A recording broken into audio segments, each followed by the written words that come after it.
बच्चा लोग चाक गति पर आज बीजो लेक्चर। गया लेक्चर में આપણે પેલા સૂત્રો જોયા હતા બધા, ચેપ્ટર 3 સાથે કમ્પેરિઝન કર્યું હતું, હે ને? તો એકવાર એની સામાન્ય યાદ કરાવડાવી દઉં તમને। આ રીતના સૂત્રો હતા ખાસ ખાસ તો આપણે omega is equals to omega 0 plus alpha T, હે ને? પછી બીજું સૂત્ર શું હતું? હા, very good, theta is equals to omega 0 T plus half alpha T square. પછી ઓમેગા, વેરી ગુડ। આ ત્રણ તો બધાને બહુ યાદ રહી જાય, પણ એક ચોથું છે ને એ બહુ ધ્યાનમાં નહીં લેતા આપણે।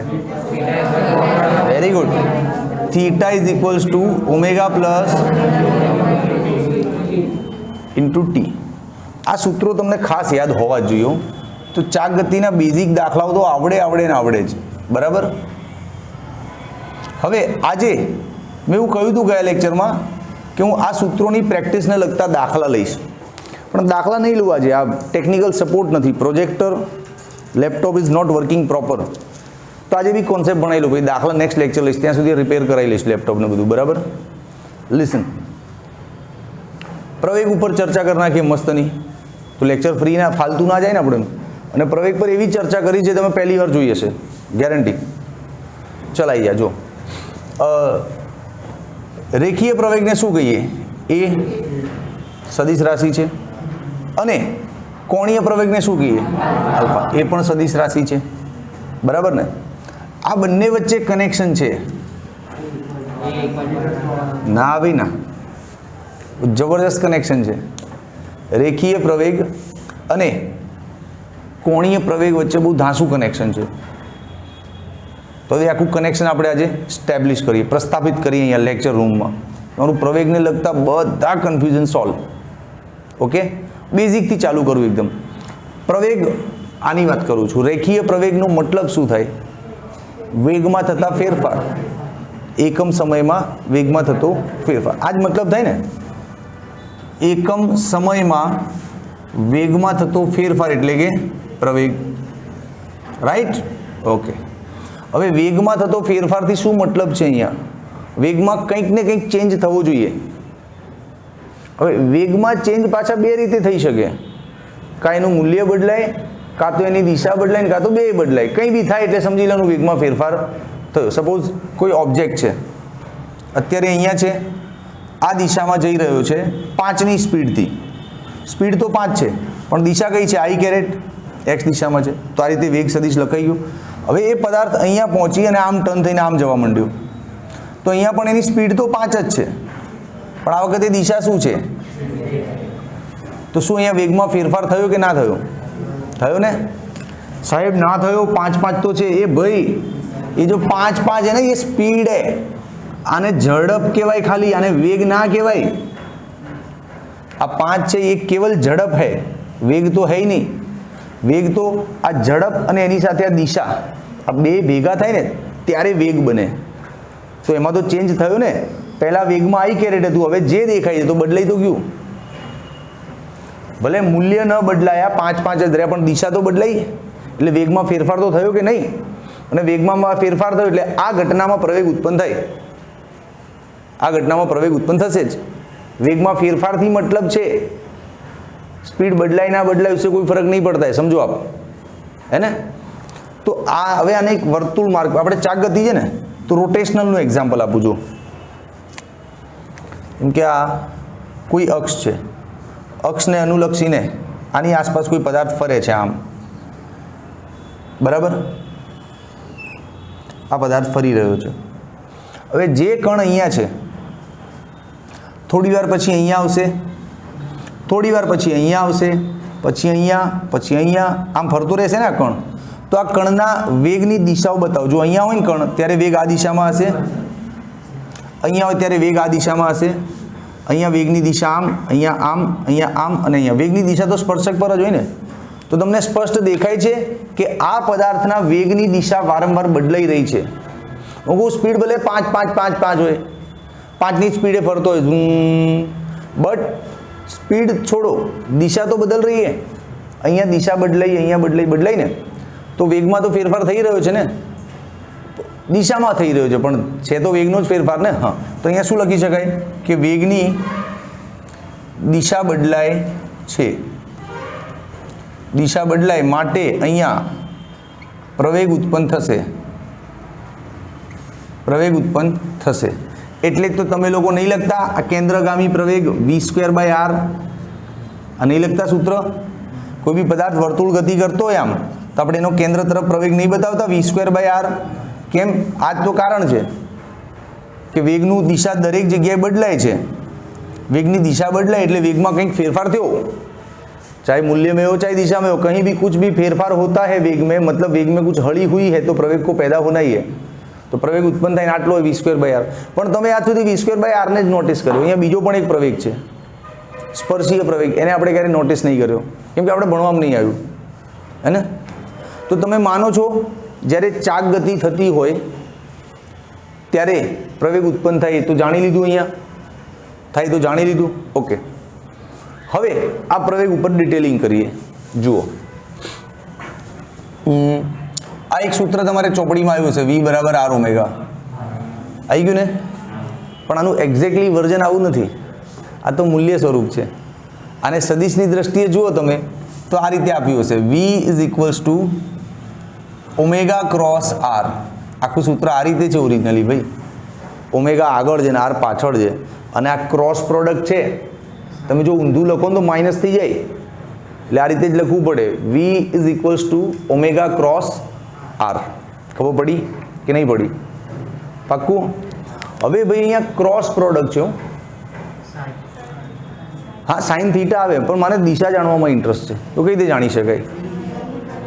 સ્ક્રૂના નિયમથી બતાવું. સ્ક્રૂ બી બતાવું. પહેલાં એક કામ કરો, આનું વિકલન કરો, ચલો પછી સ્ક્રૂ તરફ જઈએ. ટીની સાપેક્ષે બહુ ગજબ ફિઝિક્સમાં આજે મજા આવશે તમને, કંઈક ડિફરન્ટ ભણ્યા છો ને એવું લાગશે. હવે ટીની સાપેક્ષે વિકલન ચલો કરો. v = omega cross r d/dt, અને અહીંયા પણ d/dt. ચલો, dv/dt એટલે શું થાય? પ્રવેગ. વેગનું સમયની સાપેક્ષે વિકલન દેખાય એટલે એને પ્રવેગ જ કહેવાય ને. અહીંયા વાંધો પડે, કેમ? આ ગુણાકાર છે તો આનું વિકલન કરું કે આનું કરું? તો અહીંયા ગુણાકારનો નિયમ લાગે. શું નિયમ હતો ગુણાકારનો? આપણે ભણ્યા છે આગળ. ના, જ્યારે પણ બે પદનો ગુણાકાર હોય અને વિકલન થતું હોય ત્યારે અહીંયા બહુ સરસ નિયમ લાગે. પહેલાને છોડો, બીજાનું કરો, પ્લસ બીજાને છોડો, પહેલાનું કરો. એકને છોડી દેવાનું અને એકનું વિકલન કરી નાખવાનું, પછી પ્લસ પછી જેનું કર્યું હતું આ વખતે એને છોડી દેવાનું અને જે રહી ગયું તો એનું કરી નાખવું. બહુ દેશી નિયમ છે. ઘણી પુસ્તકોમાં આને સાંકળનો નિયમ પણ કહે, ચેન રૂલ પણ કહે, પણ દેશી ગુણાકારનો નિયમ છે આ. શું નિયમ છે? પહેલાને છોડો, બીજાનું કરી નાખો, પ્લસ બીજાને છોડ દો, પહેલાનું કરો. જો હું શીખવાડું કઈ રીતે થાય. પહેલાને છોડ દો, ઓમેગાને છોડ દીધો, આ આરનું વિકલન કરો, d/dt of r. Clear? Plus હવે બીજાનું થઈ ગયું હતું ને, તો આ વખતે બીજાને છોડ દો, અહીંયા આમ આ પહેલાનું કરી નાખો, d/dt. બોલો, ક્લિયર છે એકદમ? સમજાવ્યું વિકલનનો નિયમ? ભાઈ આ સ્ક્રીન કવર થાય છે ને આ બાજુની? હા, આ વિકલન કહી દીધું, સમજાવ્યું કે નહીં પ્રોપર? જો પહેલાને છોડી દીધું, બીજાનું કરી નાખ્યું વિકલન, પછી જો બીજાને છોડીને પહેલાનું કરી નાખ્યું અને વચ્ચે શું આવી ગયો? પ્લસ. ઓકે, હવે આને તમે ઓળખો છો? આ કયું પદ બને છે? આ વેગ બને યાર. અંતરનું સમયની સાપેક્ષે વિકલન એટલે શું થાય? વેગ થાય ને? હા, પ્લસ આ આલ્ફા. Very good. શું બને છે આ? Very good, very good. પાછલા લેક્ચરમાં જ સમજાવ્યું હતું પ્રોપર કે કોણીય ઝડપ ભાગ્યા સમય એટલે કોણીય પ્રવેગ. ક્લિયર છે? ઓકે, હવે આ સૂત્ર ગજબ છે ભાઈ. મેં તમને કહ્યું હતું એ અને આલ્ફા વચ્ચે કનેક્શન છે. આવી ગયું જો કનેક્શન. આ સૂત્રમાં એ પણ છે અને આલ્ફા પણ છે, અને આવો સંબંધ છે. ઓકે, હવે આ સંબંધને ડીપમાં લઈ જાઓ. આને છે ને ત્રિજ્યાવર્તી પ્રવેગ નામ આપવામાં આવ્યું. શું નામ આપવામાં આવ્યું? ત્રિજ્યાવર્તી, અથવા તો કેન્દ્રગામી પણ કહેવાય. કેન્દ્ર તરફ હોય ને ત્રિજ્યા ઉપર જ દોરાય એક્ઝેક્ટલી. એટલે આની સંજ્ઞા તમે AR પણ લઈ શકો અથવા તો એ સી પણ લઈ શકો. આને નામ આપવામાં આવ્યું સ્પર્શીય પ્રવેગ. શું નામ આપવામાં આવ્યું? સ્પર્શીય પ્રવેગ. હવે આવા નામ કેમ પડ્યા તેની પર ચર્ચા. જ્યારે આ ક્રોસ પ્રોડક્ટના નિયમોથી દિશા ચેક કરવામાં આવી ને ત્યારે ખરેખર દેખાયું કે આની દિશા તો કેન્દ્ર તરફ છે હારી, એટલે આ નામ પડી ગયું હતું કેન્દ્ર તરફનો પ્રવેગ. જા જલસા કર. જ્યારે અહીંયા ક્રોસ પ્રોડક્ટ માટે સ્ક્રૂના નિયમો લગાવવામાં આવે ને ત્યારે ખબર પડી કે આ તો સ્પર્શીય દિશામાં છે. આ તમે માની નહીં લેવાનું, હું તમને સાબિત કરીને બતાવું લાઈવ કે કેમ આ સ્પર્શક દિશામાં છે ને આ ત્રિજ્યાની દિશામાં છે. જાણીએ આપણે. ચલો એક કામ કરો, પહેલાં તો આ સૂત્રોની હાલ જરૂર નથી ને, તો એને જગ્યા બનાવી દઉં મસ્ત. હવે બધો દારોમદાર આગળની સમજણ, આગળના લેક્ચરમાં તમારો રસ કેટલો રહે એ બધું ડિપેન્ડ કરે છે આ ક્રોસ પ્રોડક્ટના ચિહ્નો પર. અને ક્રોસ પ્રોડક્ટ ઉપર ચેપ્ટર 4માં બહુ બધી વાતો કરી છે મેં. સ્ક્રૂ ફેરવતા બહુ શીખવાડ્યું છે તમને, તો એકવાર રિમાઇન્ડ કરાવું ખાલી. કોઈ બી આ સદિશ છે એ આમ, અને આ કોઈ સદિશ છે બી, બરાબર. હું એમ કહું કે એ ક્રોસ બી ક્યાં દોરવાનું? Very good. જેમ એ એક સદિશ છે, તીર છે, તે બી પણ એક તીર છે, તો એ ક્રોસ બી પણ એક તીર હશે ક્યાંક ને ક્યાંક, આમ આમ આમ ગમે ત્યાં હશે ખરું. A cross B is also a તીર, સદિશ છે, એને બી ક્યાંક દોરવું પડશે. તો ક્યાં દોરવાનું જો બતાવું? એ ક્રોસ બી ક્યાં દોરવાનું? આ નવું તીર. તેની માટે શું કરવાનું? એ અને બી વડે બનતા સમતલમાં સ્ક્રૂને લંબરૂપે ગોઠવો. ક્યાં ગોઠવવાનો સ્ક્રૂને? એ અને બી વડે બનતા સમતલમાં. પછી સ્ક્રૂને જમણા હાથથી ફેરવો. જ્યાં સ્ક્રૂ જાય ને એ તરફ આપણો એ ક્રોસ બી હોય. બહુ દેશી ટેકનિક છે. તો જો એ અને બી વડે બનતા સમતલમાં સ્ક્રૂને ગોઠવો. તો એ અને બી વડે બનતું સમતલ લગભગ આટલું આ રેન્જ હશે. આ બધું એ અને બીનું સમતલ કહેવાય. સમતલ એટલે એનું પાટિયું જે એ અને બીએ બનાવ્યું. દેખાયું સમતલ? હવે આ સમતલમાં સ્ક્રૂ ગોઠવો આમ લંબરૂપે, આમ આમ ત્રાસો આડો અવડો નહીં, લંબરૂપે ગોઠવ્યા સ્ક્રૂ. જમણા હાથથી એને ફેરવો. ક્યાં ફેરવવાનું? એથી બી તરફ. એટલે સ્ક્રૂ છે ને આમ ફરશે, આમ ઊંધો ફરશે. ઊંધો ફરશે એટલે સ્ક્રૂ ક્યાં આવશે? બહાર આવશે. રાઈટ? ખબર પડે છે? આ સ્ક્રૂ ક્યાં આવશે? બહાર આવશે. બહાર આવશે ને તો એ હવામાં હશે તમારો એ ક્રોસ બી આમ આમ. ખબર પડી? ક્યારે બી ક્રોસ પ્રોડક્ટ દ્વારા દિશા જાણવી હોય સદિશ ગુણાકારની તો આ રીતે જાણી શકાય છે. સ્ક્રૂ મૂકો અને ફેરવો, જ્યાં સ્ક્રૂ જાય ત્યાં આપણી દિશા. સિમ્પલ. ઓકે કે નહીં? ઓકે. તો પણ એની માટે આ સરળ કેમ લાગ્યું કે એ અને બી મેં તૈયાર આપી જ દીધા હતા, તમારે ખાલી સ્ક્રૂ મૂકીને ગોઠવવાનો જ હતો. આ થોડુંક ટફ પડશે, કેમ કે આમાં તમારે કાલ્પનિક ચિત્ર દોરવું પડે, જેમાં પોતે સમજવું પડે કે ઓમેગા ક્યાં છે, પછી વી ક્યાં છે, જાતે જોવું પડશે. પછી ઓમેગા અને વીનું આવું સમતલ બનાવવું પડશે. એ સમતલમાં સ્ક્રૂ મૂકવાનું ને પછી ફેરવવાનું. જેમાં એ અને બી ડાયરેક્ટ આપી દીધા હતા, આ ઓમેગા અને વી તમારે જાતે નક્કી કરવા પડે. તો બધું નક્કી કરાવું. જુઓ, ધ્યાનથી સાંભળી લો. ડપલી વાલે જુઓ, ઓમેગા, આલ્ફા અને ટોર્ક આ બધા એક જ દિશામાં હોય. હા, ભ્રમણાક્ષને સમાંતર. બધા એક જ દિશામાં. ભ્રમણાક્ષને સમાંતર. ભ્રમણાક્ષને સમાંતર બોલ્યો છું, એનો મતલબ હું ગમે ત્યાં દોરી શકું. તો પેલી 2-3 પેન લાવો ને નાની નાની એમ. હા, આવા દો. ભ્રમણાક્ષને સમાંતરનો મતલબ શું થાય? જો ભાઈ, હજી એક પેન જોશે. અહીંયા વચ્ચોવચ્ચ હોય ભ્રમણાક્ષ, આમ અહીંયા ભ્રમણાક્ષ હોય, આની આસપાસ પદાર્થ ફરતો હોય આમ. भ्रमणाक्ष ना फरे क्यारे? हम जो चाक गति सीख रहे हैं उसमें भ्रमणाक्ष घूमता नहीं है. ભમેડાની ગતિ પાછી અલગ છે. ભમેડામાં ભ્રમણાક્ષ બી આમ આમ ફરતી હોય છે. દેટ ઇઝ ભમેડો. Today it is not a ભમેડો. આપણે જે અત્યારે ચાક ગતિ શીખી રહ્યા છે એમાં ભ્રમણાક્ષ ફરશે નહીં. ભ્રમણાક્ષ સ્થિર છે, ખાલી પદાર્થ જ ફરે છે આમ. બરાબર? તેવી સ્થિર ભ્રમણાક્ષની કલ્પના કરો. હવે ઓમેગા, આલ્ફા કે ટોર્ક, ઓમેગા, આલ્ફા કે ટોર્ક આ બધા એક જ દિશામાં હોય. ભ્રમણાક્ષને સમાંતર. અત્યારે હું તમને ક્યારનો શું ટાઈમ પાસ કરાવી રહ્યો છું, હું ખાલી આ નામ ઉપર રિસર્ચ કરું કે કેમ આને ત્રિજ્યાવર્તી નામ આપ્યું. ખરેખર આ ત્રિજ્યાની દિશામાં દેખાતો હશે તો જ એવું નામ આપ્યું હશે ને, અને આ સ્પર્શક પર દેખાતો જ હશે. એ જોવાનો પ્રયત્ન કરી રહ્યા છે ટેકનિકલી કે ખરેખર ત્રિજ્યા પર દેખાય છે કે નહીં, કેમ કે આપણે ગોખી નહીં લેવા નામ, બરાબર ને. ચાલો કોઈ વાત નહીં, પહેલાં આની પર રિસર્ચ કરીએ. આ છે ભ્રમણાક્ષ, એ ટાઈટ કરી દે ભ્રમણાક્ષ એટલે અધવચ્ચે દગો ના આપે. હા, આ ભ્રમણાક્ષ. ચલો ભાઈ, ચલો ભાઈ, ચલો. ઓકે, ઓમેગા ક્યાં હશે પહેલાં તો? ભ્રમણાક્ષને સમાંતર એટલે અહીંયા બી લઈ શકે તું. અરે અહીંયા લે, કોણે ના પાડી? અહીંયા સમાંતર લેવાની છે. અહીંયા લે, અહીંયા લે, અહીંયા લે, અહીંયા લે. કિસ કોણ ના બોલ રહે? समांतर लेने का ना, तो एक काम करो અહીંયા લો એટલે મને ઈઝી પડે. તો આ શું થઈ ગયું મારું? Omega. This is my omega for this situation. હવે આ વી ક્યાં હોય? સ્પર્શક પર. તો જો પદાર્થ આમ ફરતો હોય તો સ્પર્શકનું તીર બી આ બાજુ જ આવે ને. આમ જો પદાર્થ આમ ફરતો હોય તો સ્પર્શક આમ આવે, પણ આ પદાર્થનું આમ સમજું તો સ્પર્શક આમ આવશે, મારી તરફ આમ આવશે ને. તો દેખાય છે આ ભ્રમણાક્ષ અને આ ઓમેગા અને આ તમારો વી. આમ વીને અહીંયા મૂકી દો એટલે પરફેક્ટ હોલ્ડ થાય આમ. તો બચ્ચા લોગ, this is your omega, this is your V. આ ટાઈમ કેમ લાગ્યો? કેમ કે જ્યારે આ શીખવાડ્યું ને ત્યારે એ અને બી મેં ડાયરેક્ટ દોરીને આપ્યા હતા. આમાં તો ઓમેગાય તમે દોર્યો, આ વી પણ દોર્યો.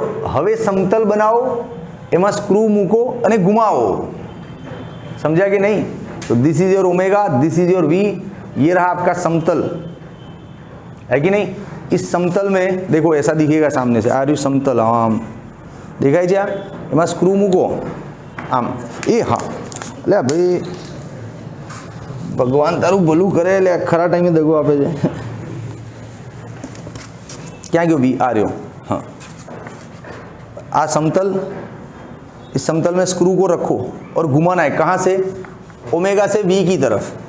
तो आ ओमेगा ना वी એટલે આમ ફેરવવાનો ને સ્ક્રૂને. આમ સ્ક્રૂને તમે આમ ફેરવો, અંદર જાય ને ખરેખર ને. કઈ રીતે કરો? તમારો હાથ વડે ઈશારો કરો. અંગૂઠાનો નિયમ, વેરી ઇઝી.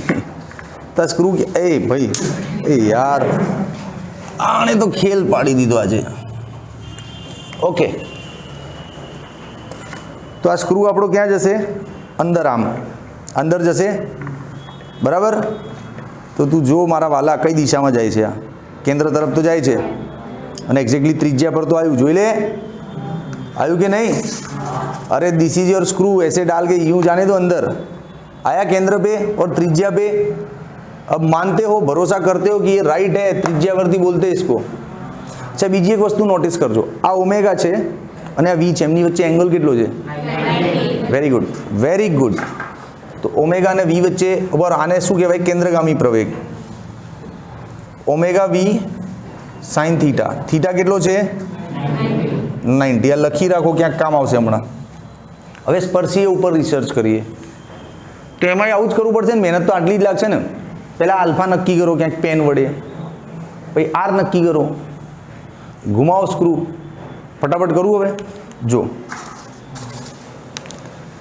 आपको क्या सिखाया गया था कि आपका ओमेगा, अल्फा और टाउ सब एक ही दिशा में होता है. कहाँ होता है? भ्रमणाक्ष को समांतर.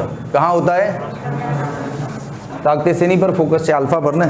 સપોઝ આ ભ્રમણાક્ષ છે, તેની બાજુમાં જ લઉં છું આલ્ફા, મારી સરળતા માટે. થઈ ગયું સમાંતર આલ્ફા કે ના થયું? આલ્ફાને થોડુંક ટાઈટ કરો ને તો ખરા ટાઈમે દગો આપે આલ્ફા. હા, યસ. જો મસ્ત ભાઈબંધની એમ ચોંટી ગયા ને એકદમ. They are best friends. ભ્રમણાક્ષ, alpha, omega, tau, these all are best friend, very close friend. હા, તો આ જે છે ને આલ્ફા, બરાબર. હવે આર ક્યાં હોય? આર તો આ ભ્રમણાક્ષથી અંતરને જ આપણે આર કહેતા હોઈએ છીએ ને. અહીંથી કણ કેટલો દૂર છે એને જ આર કહેતા હોઈએ છીએ. ये हो गया आर. हो गया कि नहीं? कोई बालक के नाना साहेब मारे तो भ्रमणाक्ष અહીંયા લેવી હતી, તો તું લઈ શકે. જો ભ્રમણાક્ષ અહીંયા લે ને તો એ ટાઈમે આર ને આટલો દૂર લેવાનો. આમ આમ લેજે. આર તીર છે ને એટલે જાય દૂર, જ્યાં સુધી લેવો હોય ને ત્યાં સુધી દૂર લેવાય. આમ લેજે, કેમ કે બંનેના પૂછ ભેગા થવા જોઈએ. જો તું આરને અહીંયા રાખ તો આરનું માથું અહીંયા આવે અને આલ્ફાનું પૂછ અહીંયા આવે તો ભેગું થાય नहीं, બંનેના પૂછ ભેગા થાય એટલે મેં આલ્ફા અહીંયા રાખ્યો ને આરામ રાખ્યો. जो बे पूछड़ा भेगा થઈ ગયા कि नहीं? अरे समझ में आ रहा है कि ऊपर से जा रहा है? निवेदिता समझ में आ रहा है? जादव समझ में आ रहा है? भावसार समझ में आ रहा है? अरे तूफानी तेरे को समझ में आ रहा है? हंस क्या रहा है? मास्क में दिख नहीं रहा है, तू हंस रहा है कि रो रहा है? मास्क निकालना नहीं. चलो, तो ये आपका अल्फा और ये आपका आर बन गया. अब इसका समतल बनाओ. आर को थोड़ा ऐसे हाँ, હવે આનું સમતલ ક્યાં બનશે? આમ જ એ સમતલમાં આલ્ફાથી આર તરફનો આમ સ્ક્રૂ ઘુમાવો એટલે સ્ક્રૂ ક્યાં જશે? આમ જશે. જશે તો સ્ક્રૂ આ બાજુ ગયો ને, આમ અંદર ગયો કે નહીં? ગયો ને? ઓકે.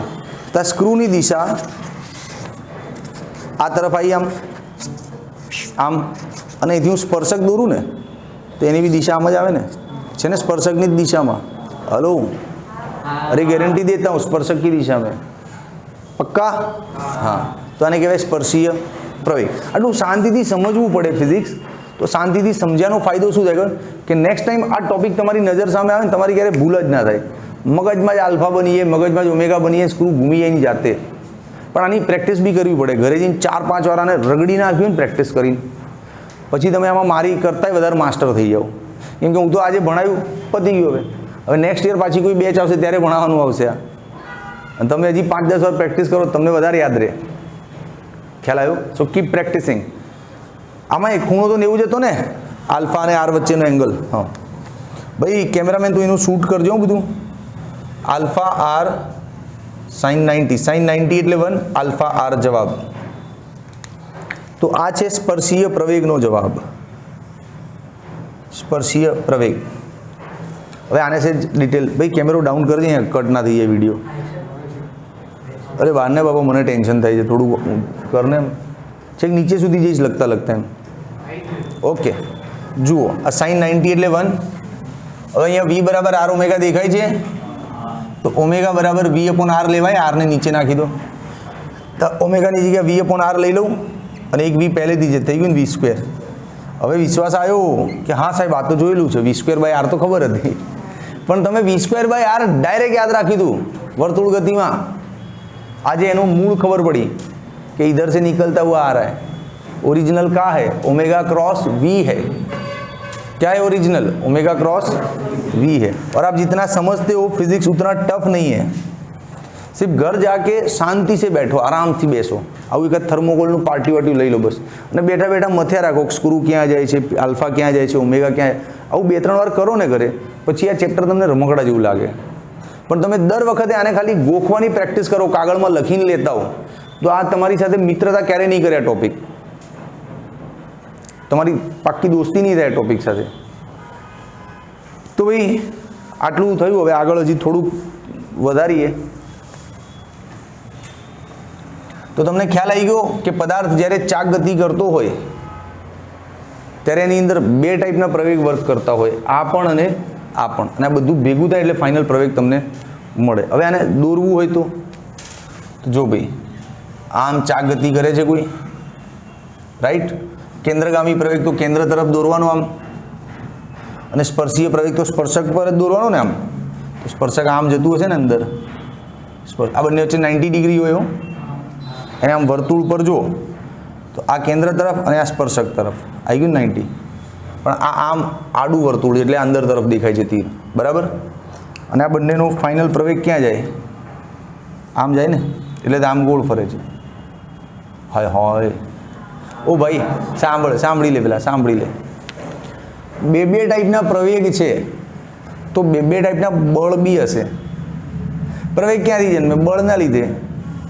કોઈ પદાર્થ પર બળ લાગ્યું તો પ્રવેગ पैदा થયો ને, એમને એમ તો ચોથી પ્રવેગ पैदा થાય. बल तो होगा ही तभी प्रवेग पैदा हुआ होगा. अब एक बल इधर खींच रहा है केंद्र की तरफ, और एक बल उसको स्पर्शक की तरफ खींच रहा है, तो दोनों का रिजल्ट होगा तो वो बीच में से जाएगा. એટલે આ ગોળ ફરે આમ. સમજ્યા? ખાલી આ જ પ્રવેગ હોત ને તો આ પાર્ટિકલ ક્યારનો કેન્દ્રમાં ખેંચાઈ ગયો હોત. ખાલી આ એક જ સાઈડની તાકાત, એક જ સાઈડનું બળ હોય તો કણ ખેંચાઈ ના જાય અંદર, કે ખાલી આ જ પ્રવેગ હોત ને તો આ કણ આમ ઉડી ગયો હોત ક્યાંય, પણ આ બે સાઈડના બળ છે ને એની અસર છે કે વચ્ચે રહે છે. કોઈ પણ જગ્યાએ જાઓ ને તેને સ્પર્શક અને કેન્દ્ર તરફ બે ટાઈપના પ્રવેગ હોય. સપોઝ કણ અહીંયા પહોંચ્યો ને ત્યારે એને એક કેન્દ્ર તરફ અને એક સ્પર્શક તરફ, આમ બે ટાઈપના પ્રવેગ હોય. ક્લિયર કે નહીં ક્લિયર? હવે આ સૂત્રને હજી સારી રીતે લખવું હોય ને તો આમ લખાય. જો આને મૂલ્ય સ્વરૂપે લખવું હોય ને તો આમ લખાય, એ બરાબર √ કેન્દ્રગામી અને સ્પર્શીય. પૂરું. બસ મારું પ્રેઝન્ટેશન પૂરું થાય છે. સ્ક્રીનશોટ લઈ લો આનો અને લેક્ચરની પૂર્ણાહુતિ કરીએ. હવે સાંભળો, નેક્સ્ટ લેક્ચરમાં ફાઇનલી એ લેપટોપ રિપેર થઈ જશે એટલે ગજબ દાખલાઓ લઈશું, કેમ કે હવે કન્ટેન્ટ બહુ ભેગું થઈ ગયું છે, કોન્સેપ્ટ બહુ શીખ્યા 2 લેક્ચરમાં. હવે દાખલાઓ ધમાકેદાર લઈશું. ઓકે, આવજો, ટાટા.